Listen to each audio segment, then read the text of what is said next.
सर्वप्रथम संत शिरोमणि रविदास जी के चरणों में नमन करते हुए आज की अध्यक्षता कर रहे बहुत ही सरल सज्जनता की प्रतिमूर्ति आदरणीय आनंद हरिगर जी एवं दिव्यापुर से आचार्य शिवशंकर जी, प्रोफेसर राम नरेश जी, ककोर से युवा साथी आशुतोष जी,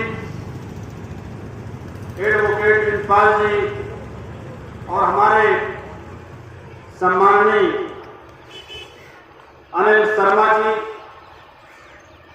और इस कार्यक्रम के आयोजक मंडल दिनेश पाल जी एवं छात्र संघ के अध्यक्ष रजत बघेल जी तथा हमारे सामने उपस्थित पितातुल्य बुजुर्ग, समतुल्य भाई एवं माताएं बहनें, सभी को नमन करते हुए हृदय की गहराइयों से बहुत बहुत स्वागत वंदन अभिनंदन करता हूं एवं हमसे छोटे नन्हे मुन्नों को ढेर सारा प्यार एवं आशीर्वाद। साथियों, जिस पर्व में आप लोगों ने अपना बहुमूल्य समय दिया, उनके ऊपर सभी साथियों ने, सभी वक्ताओं ने अपने अपने विचार रखे, उनके जीवन पर प्रकाश डालने का काम किया। इसलिए जिनको अवगत नहीं है उनको अवगत हो गया, जानकारी हो गई। समय के अभाव में ज्यादा संत शिरोमणि रविदास जी के जीवन में कम बोलने का प्रयास करूंगा। साथियों, मैं महापुरुषों से प्रेरणा लेनी चाहिए। दो लाइनें संत जी के लिए मैं आपके सम्मुख प्रस्तुत करना चाहता हूं। जो पराया होकर के भी आपकी बात करे उसे खास कहते हैं। लेकिन संत रविदास अलग मिट्टी के बने थे। जो सिकंदर का धर्मगुरु था, कुछ दिन बाद उसने खुद सनातन धर्म अपना लिया। इतना प्रभावित हुआ। जब ये बात सिकंदर लोधी तक पहुंची, उसको बहुत गुस्सा आया। उसने संत रविदास जी को जेल में डाल दिया, लेकिन संत जी को कोई फर्क नहीं पड़ा। जेल से छूटने के बाद वो जंगल की ओर प्रस्थान कर जाते हैं और पूरे देश में और विश्व में घूम कर सभी को ये ज्ञान देने का प्रयास करते हैं कि ईश्वर ने ही इंसान बनाया है, इंसान ने ईश्वर को नहीं बनाया है। और इंसान के यहां से भेजा हुआ व्यक्ति समान है और सभी के समान अधिकार हैं। सिकंदर लोधी भी इतना प्रभावित हुआ कि अपनी सल्तनत में तुगलकाबाद में 12 बीघा जमीन संत के नाम पर दान दी। साथियों, उसी जमीन पर संत जी की समाधि बनाई गई, जिसमें लाखों की संख्या में भक्त पहुंचकर उनके दर्शन करने का काम आज भी कर रहे हैं। विडंबना है जो मैंने अभी कहा और शर्मा जी ने बताया था। कुछ समाज के लोग हम लोगों का इतिहास मिटाने का काम करते आए हैं और आज भी कर रहे हैं। कोर्ट में ये लोग चले गए थे क्योंकि वो तुगलकाबाद की जमीन बेशकीमती थी और इन लोगों की नजरें उस जमीन पर पड़ रही। जो आज भी काम कर रहे हैं कि मंदिरों की जमीनों पर या मंदिर पर पुराना इतिहास निकालते हैं कि जमीन मेरी थी या जमीन फलाने की थी, तुम्हारी नहीं थी, उस पर केस कर देते हैं। ऐसे उस जमीन पर ये इन्होंने केस किया कि ये जमीन सिकंदर लोधी की नहीं थी, फला व्यक्ति की थी। साथियों, 9 अगस्त 2019 को सुप्रीम कोर्ट आदेश करता है कि जमीन को तक पर काबिज नहीं होंगे तब तक आपका राजनीतिक और सामाजिक और आर्थिक पतन होता रहेगा। आपकी सरकार में आप आगे नहीं बढ़ सकते। इसलिए साथियों, ये कार्यक्रम राष्ट्रीय समाज पार्टी के तत्वावधान में आपके औरैया जनपद में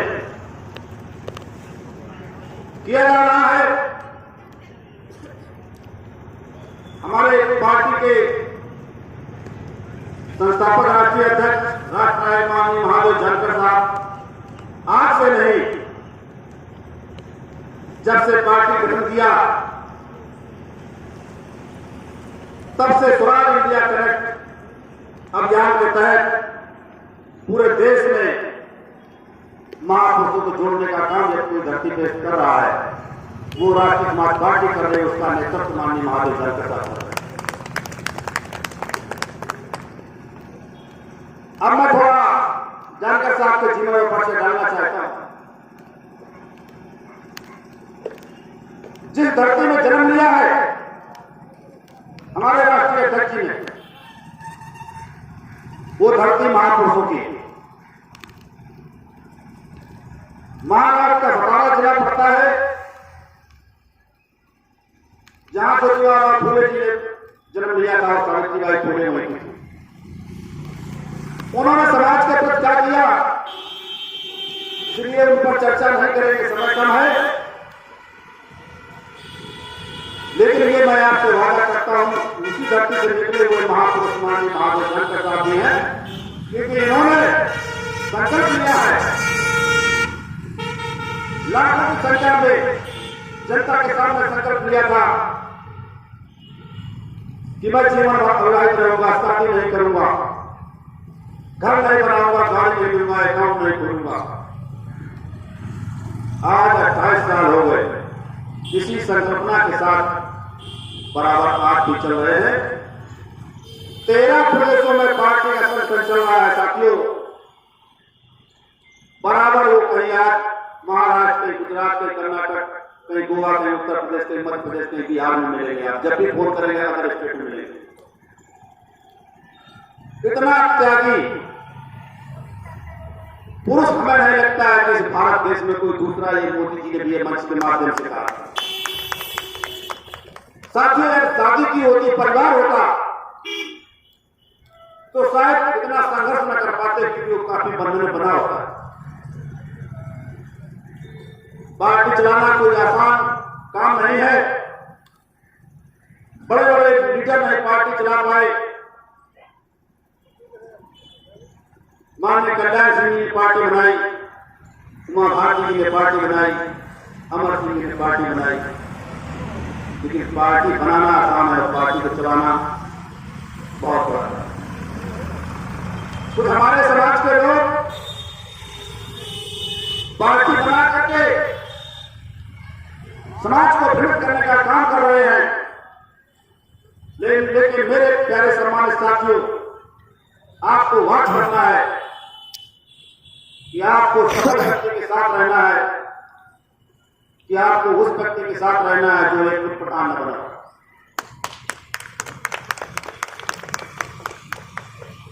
मैं आप सभी से आह्वान करता हूं, मैं पुनः औरैया की धरती पर आऊंगा। 1 दिन, 2 दिन, 4 दिन, 6 दिन, जितने दिन रोकेंगे उतने दिन रुकूंगा। औरैया के एक गांव में मुझे जाने की इच्छा है और सबके दर्शन लाभ लेने की इच्छा है। मैंने पहले दिन से कई बार कहा कि औरैया जिले के गांव पर नाम नोट करिए, डायरी बनाइए, और हम आते हैं प्रत्येक गांव में घूमने का काम करेंगे। साथियों, मैं जानकर साहब से प्रभावित होकर इस पार्टी में आया। भारतीय जनता पार्टी में थे, हम भी झंडा लगाकर रंगबाजी करते घूम रहे थे, लेकिन उनसे प्रभावित हुआ कि जो व्यक्ति इतना योग हो कि पूरे देश में तीसरा स्थान हो, बीटेक इंजीनियरिंग में तीसरा स्थान मिला था, स्वर्ण पदक से नवाजा गया था। अगर उस व्यक्ति से पूछा जाए कि आपकी इच्छा क्या है, तो वो यही बोलेगा कि आईएएस बनेंगे या बहुत बड़ा इंजीनियर बनेंगे। लेकिन महादेव जानकर साहब ने समाज सेवा को चुना और सब कुछ त्याग दिया, तो मुझे लगा कि मैंने तो शादी भी की है, बच्चे भी हैं, घर द्वार भी है, सब कुछ कर लिया है। जब एक व्यक्ति जिसके पास न घर है न परिवार है और इतना योग व्यक्ति गली गली घूम रहा है, चप्पल चटका रहा है, तो मेरे पास तो सब कुछ है, जो बचा हुआ जीवन है मैं क्यों न महादेव जानकर साहब के मिशन में सहयोग करने का था। तो साथियों, इस कारवां को आगे बढ़ाना है और कारवां में हम आप सभी का सहयोग चाहते हैं। अभी हम लोगों का एक प्लान तैयार हुआ है कि औरैया में एक बहुत बड़ी रैली करनी है। इसीलिए मैंने आप लोगों से निवेदन किया है कि मैं प्रत्येक गांव में जाना चाहता हूं। तो हम चाहते हैं दिलीप जी, यहां सम्मानित साथियों के नाम नोट करिए, मोबाइल नंबर नोट करिए और सभी लोगों से संपर्क करिए। आप यहां जितने लोग उपस्थित हैं, संख्या भले ही कम है लेकिन बहुत ही निष्ठावान लोग हैं। यही आपको आगे बढ़ाएंगे, यही पार्टी को आगे बढ़ाएंगे। ज्यादा अपना बोलते हुए अपनी वाणी को ग्राम देने के पहले पुनः मैं सभी का आभार व्यक्त करता हूं, धन्यवाद देता हूं, स्वागत वंदना करता हूं। अब पुनः आऊंगा तब विस्तार से बात करेंगे, मुलाकात करेंगे, सुख दुख की बातें भी होंगी और आपसे वादा करके जाता हूं कि जब मुझे याद करेंगे तब हम चाहे 24 घंटे में कभी भी मैं आपके सामने हाजिर हूं। सभी का बहुत बहुत धन्यवाद, बहुत बहुत आभार। जय हिंद, जय राष्ट्र।